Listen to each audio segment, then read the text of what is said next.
Jama'a masu kallon mu barkamu da warhaka, barkamu da ƙara kasance da ku a dai cikin wani sabon wato shiri dai na wato ciki lafiya baka lafiya. Kamar da magana muku duk abincin da zamu dinga yi a cikin wannan wata mai albarka zamu dinga duba wato wani irin amfani yake da shi a cikin dan adam, ba don komai ba saboda ana ɗauka awanni lokacin da za a yi azumi, ma'ana kafin a lokacin da za a sha ruwa kenan. To yau ɗaya daga cikin abin da za a sha ruwa da shi shine vegetable couscous, wanda kuma kamar da aka sani akwai hanyoyi da dama na wajen sarrafa wato wannan vegetable couscous din. Akalla akwai hanya kala 5 wanda duk dai vegetable couscous sunan shi, illa abin da yake bambantawa wato irin abubuwan da ka zuba a ciki da kuma irin amfanin sa. To mu yau abin da zamu yi shine mun riga mun tanadi wato cucumber din mu da karas din mu da kuma wato cauliflower dai kamar da ake gani ga ta nan.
Da jama'a masu kallon mu barkanmu da dawowa, an ga yadda muka hada wato vegetable couscous.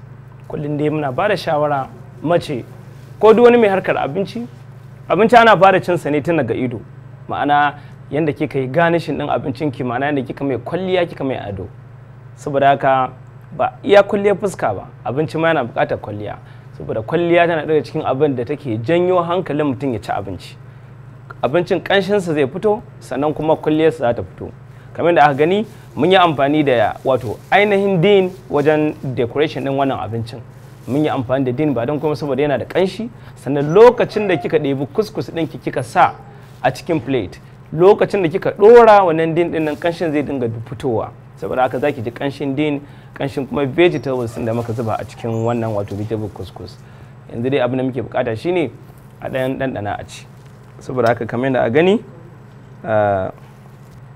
assalamu alaikum wa ila liqa.